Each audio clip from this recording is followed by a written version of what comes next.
Halo permisa YouTube, pernahkah kalian berhalusinasi mengerikan dan menyeramkan seperti saat kalian sedang merem cuci muka di kamar mandi, namun pikiran kalian berhalusinasi seperti ada sosok hantu yang sedang mengawasi kalian?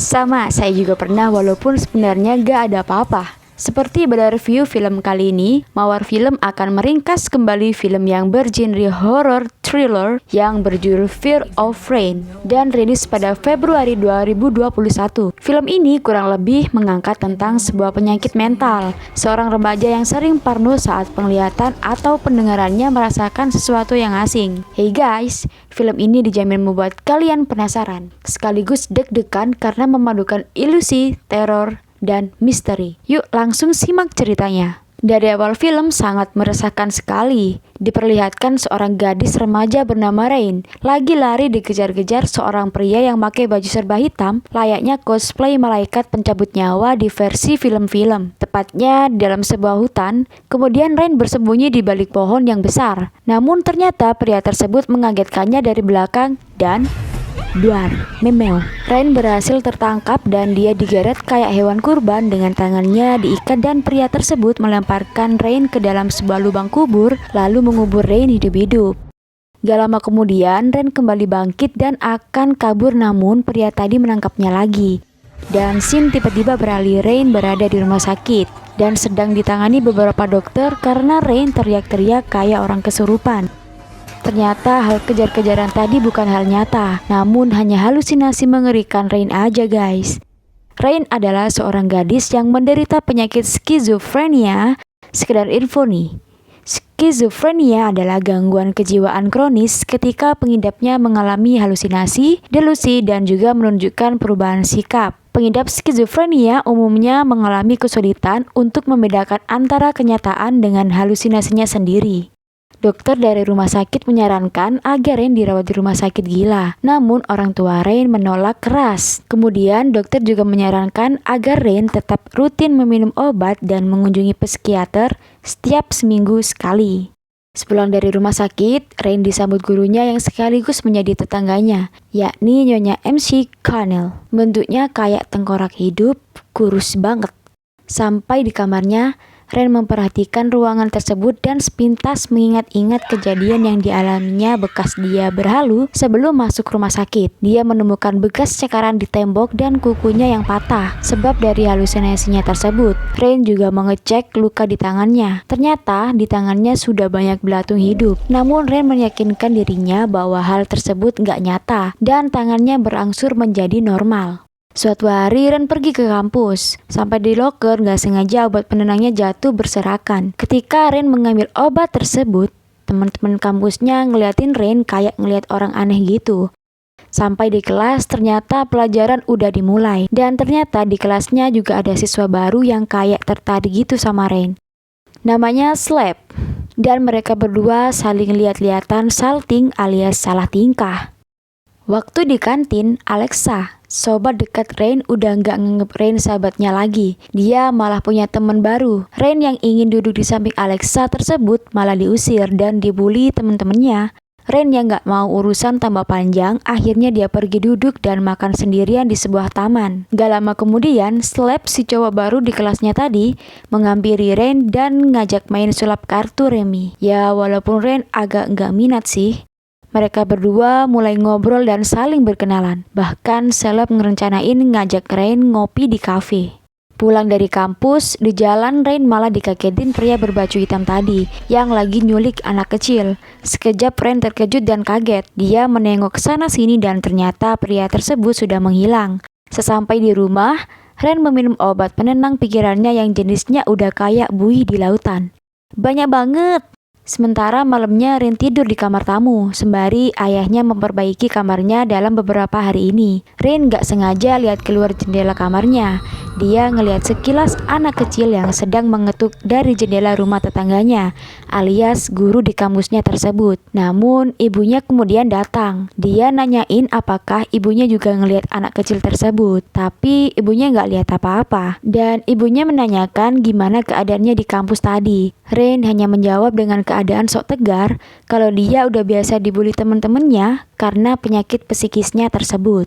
Rain merupakan gadis yang bakat banget ngelukis. Dia melukis wajah ibunya yang cantik tersebut dengan senang hati. Kemudian dia pamit berangkat ke kampus naik bus jemputan dari kampusnya. Di perjalanan dia nengok ke arah kuburan dan dia sekilas ngelihat pria berbaju hitam tadi di sana.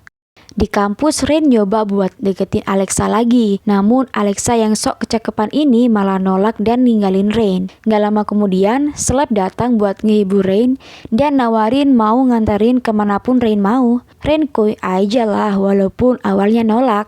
Slap ngejakin Rain jalan-jalan naik mobil bututnya. Namun di perjalanan ternyata hujan dan mobilnya Slap harus berhenti karena pembersih kaca mobilnya rusak dan gak berfungsi. Mereka mau gak mau harus nunggu hujan reda untuk kembali jalan. Namun Rain merasa gelisah dan pikirannya mulai kacau. Bisikan dari halusinasinya menyuruh Rain buat lari kabur. Namun Rain masih bisa menguasai pikirannya agar tetap tenang. Kemudian Slap mengantar Rain pulang.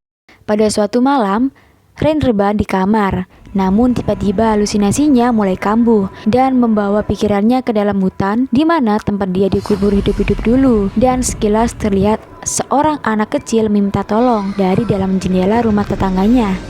Rain menjadi ketakutan sampai-sampai orang tuanya terbangun dan menghampiri Rain. Dia menceritakan apa yang dia lihat barusan. Namun orang tuanya nggak percaya karena ini pasti hanya halusinasi Rain lagi. Esok paginya, untuk melegakan rasa penasarannya, Rain dan ayahnya mendatangi rumah tetangganya tersebut. Mereka menanyakan tentang suara anak kecil yang meminta tolong dari dalam rumahnya tersebut. Namun Nyonya Cungkring ini mengelaknya, bahkan dia juga menawarkan untuk mengecek loteng rumahnya. Ya emang gak ada apa-apa ternyata. Kemudian mereka berdua balik pulang. Sampai di rumah, Rain dan ayahnya malah adu bacot mempersalahkan hal barusan. Rain yang ngotot banget kalau di rumah tetangganya tersebut emang beneran ada bocil yang meminta tolong. Dan ayahnya yang ngotot meyakinkan Rain kalau di sana gak ada apa-apa. Rain kemudian pergi ke psikiater langganannya dan menceritakan semuanya. Namun sama saja, dokter tersebut meyakini bahwa hal tersebut hanyalah bagian dari halusinasi Rain. Rain yang bengong di ruangan dokter tersebut masih sempat halusinasinya kambuh. Dalam pikirannya dia dibawa ke sebuah tempat, di mana tempat tersebut dikelilingi banyak orang dan menatap sebuah lukisan yang bergambar dirinya. Di mana lukisan tersebut tiba-tiba menjadi hidup berteriak, meminta tolong dan menarik tangan Rain. Kemudian Rain tersadar dari halunya tersebut. Pada suatu hari, Rain dan Slap berada di kantin sekolah. Rain kembali ada yang membisikkan suara kepadanya hingga membuatnya hampir tidak dapat terkendali karena teman-temannya pada ngeliatin Rain kayak orang gila. Kemudian Rain berlari keluar namun dia nggak sengaja menabrak Nyonya Cungkring. Rain makin ketakutan dan berteriak histeris dan berlari keluar.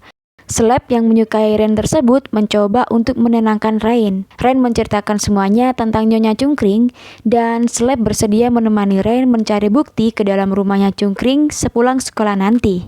Di waktu perjalanan menuju rumahnya Nyonya Cungkring, Slap memberikan hadiah sebuah kalung kuno kepada Rain dan Rain kali ini merasakan kesemsemannya terhadap Slap. Wow, akhirnya Rain luluh juga. Jomblo nyimak. Sesampainya di rumahnya Nyonya, mereka berdua masuk celingak-celinguk layaknya maling kolor tetangga. Ketika sampai di loteng tempat di mana bocil tersebut terlihat, ternyata pintunya digembok. Slap yang gak tenang karena takut Nyonya Cungkring datang mengajak Rain untuk pergi. Namun Rain tetap bersikuku untuk mencari pisau buat ngebuka pintu tersebut. Gak lama kemudian ternyata Nyonya pulang. Rain dan Slap untungnya bisa main petak umpet dan berhasil kabur dari rumahnya Nyonya Cungkring. Malamnya ketika Rain lagi enak-enak mandi, air yang buat dia mandi ternyata bukan air biasa, namun berubah menjadi darah. Bahkan tirai kamar mandinya juga berlumuran darah. Rain yang ketakutan mencoba untuk mengontrol pikirannya bahwa hal tersebut tidaklah nyata. Dia berhasil menenangkan pikirannya, dan yang terjadi kembali normal kembali. Esok paginya, Rain menemui Slap di parkiran sekolah. Dia ngajakin Slap buat bolos dan masuk ke dalam rumahnya Nyonya Cungkring lagi. Namun Slap nolak dan ngajakin Rain kencan ke sebuah tempat wisata, yakni The Florida Aquarium. Mereka menghabiskan waktu bersama dan seneng gitu liatnya. Yang jomblo cuman bisa nyimak sih. Mereka berdua juga sempat ke perpustakaan sekolah buat nyari info anak hilang di sebuah situs internet. Setelah sekian lama mencari ke seluruh penjuru nama-nama negara, akhirnya mereka berdua nemuin anak yang bernama Malia, yang sesuai dengan ciri-ciri anak kecil di rumahnya Nyonya Conel Cungkring. Singkat cerita, waktu di kelas Nyonya Conel membagikan hasil ulangan ke semua siswa termasuk Seleb. Namun gak ada respon ketika Seleb ngomong ke Nyonya Conel. Hal itu membuat Rain jadi ragu dan halusinasinya mulai membisikkan dan meyakinkan Rain bahwa Seleb sebenarnya gak nyata dan hanya ilusi. Nyonya Conel juga menyuruh siswanya untuk mengumpulkan tugas, tapi yang dikumpulkan Rain bukanlah tugas, namun sebuah gambar yang mengerikan dan membuat Nyonya Conel terdiam. Rain yakin bahwa Seleb hanyalah halusinasi dan ilusi. Rain mencoba melupakan Seleb dengan mencari kesibukan lain, namun tiba-tiba Seleb masuk dari jendela kamar Rain. Seleb menjelaskan pada Rain kalau dia beneran nyata, bukan ilusi. Namun Rain masih ragu karena dalam dunia nyata gak ada orang yang sebaik Seleb yang nerima kekurangan Rain apa adanya. Cie, hehe. Gak lama kemudian terdengar suara jeritan anak kecil dari rumahnya Nyonya Cungkring. Rain dan Seleb mencoba untuk diam-diam menyelidiki rumah Nyonya. Seleb sengaja memecahkan kaca jendelanya, namun ternyata Nyonya Cungkring mengetahui hal tersebut. Seleb lari duluan dan menghilang. Hanya Rain yang terpegoki Nyonya. Si Nyonya udah geram dan melaporkan Rain ke polisi agar membawa Rain ke rumah sakit jiwa. Namun ayahnya Rain menolak. Rain dan ayahnya pun adu bacot. Ayahnya yang geram dan hilang kesabaran karena tingkah Rain semakin gak masuk akal, menyuruh Rain untuk meminum obat lagi. Namun Rain menolak. Ayahnya makin emosi dan memasukkan pilnya ke dalam mulut Rain. Rain yang ikutan emosi akhirnya menelan semua pil tersebut. Suasana makin panas dan akhirnya ayahnya menampar Rain hingga seluruh pilnya termuntahkan. Esok malamnya Rain lagi di kamar dan memperhatikan Nyonya Cungkring menggendong bocil tersebut dari dalam kamarnya. Sik, bentar. Bukannya zaman udah canggih ya? Kenapa nggak divideoin aja pakai iPhone-nya, kan beres? Ya, tapi namanya film ya guys. Nanti nggak jadi film kalau nggak ada bumbu-bumbu keruwetan. Rain dan Seleb merencanakan untuk menolong bocil tersebut. Sembari memikirkan gimana caranya menolong, Seleb mencoba untuk mencairkan suasana dengan bermain kartu remi. Namun tiba-tiba Seleb langsung nyosor aja ke Rain dan bersilaturahmi bibir. Tapi gak sengaja ibunya Rain datang. Rain mengenalkan Seleb pada ibunya. Namun Seleb terheran-heran dan hanya diam, kemudian pergi ninggalin Rain. Dasar cowok. Esok paginya ketika Rain akan memasuki kelas, dia ngelihat bangkunya Seleb ternyata kosong. Hal ini membuat Rain kaget, shock, dan rasanya sakit kayak ditinggal pas lagi sayang-sayangnya. Ternyata Seleb hanyalah ilusi dan tidak nyata. Rain lari keluar kelas dan dikagetkan Nyonya Cungkring. Rain kaget dan semakin takut. Halusinasi membisikkan bahwa dia harus bunuh diri. Dia juga ngelihat atap tembok berubah menjadi lumutan. Rain semakin ketakutan, bingung, dan berlari ke rumah sakit untuk menemui dokter psikisnya. Namun ternyata dokternya nggak ada. Rain kembali berlari, namun ketika di perjalanan, dia masuk ke dalam kuburan. Halusinasinya membisikkan ada yang meminta tolong. Dia juga melihat sebuah patung yang mengeluarkan air mata darah. Ketakutan Rain makin menjadi-jadi. Sesampainya di rumah, suasana masih terasa genting dan menakutkan. Dia masuk ke dalam kamar, suara-suara dari halunya membuat Rain semakin gila. Dia malah ngelihat bayangannya di kaca dengan wajah menyeramkan dan meneriakkan dirinya. Rain menjadi makin gila dan memecahkan kaca tersebut. Ambisi Rain untuk menolong anak kecil tersebut menggebu-gebu. Dia memberanikan diri memasuki rumahnya Cungkring sendirian, namun ibunya mencegahnya. Rain malah menyalahkan ibunya karena penyakit psikisnya ini. Dia mengunci pintu kamarnya dan akan kabur lewat jendela.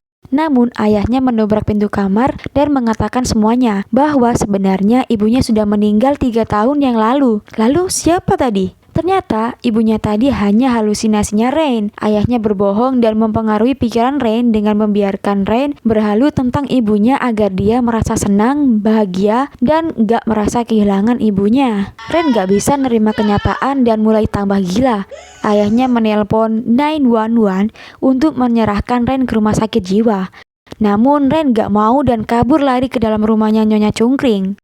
Ketika sampai di depan rumahnya Nyonya, tiba-tiba Rain dikagetkan sosok cungkring yang menghadangnya dan mengatakan bahwa Malia sudah qaid.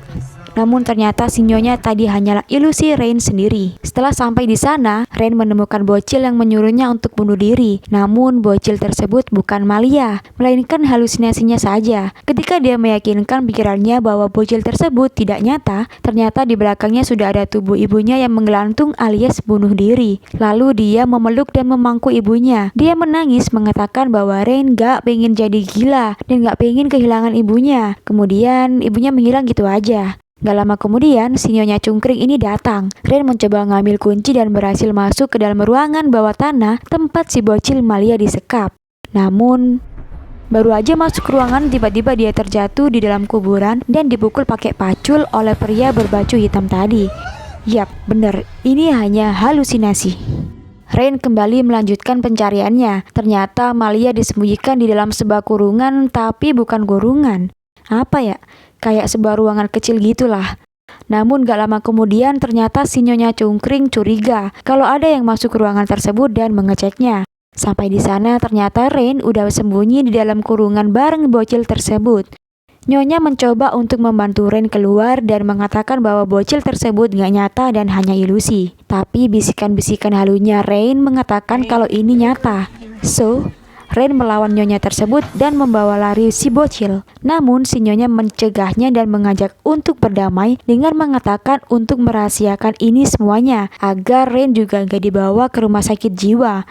Namun tiba-tiba Slap datang menjambak rambut si cungkring dari belakang dan bergelut bareng. Rain kabur keluar, ternyata di luar sudah ada ayahnya dan polisi datang menjemput Rain dan bocil. Namun Rain mencoba masuk ke dalam lagi untuk menyelamatkan Slap. Tapi ayahnya melarangnya karena Slap hanyalah ilusi dan gak nyata.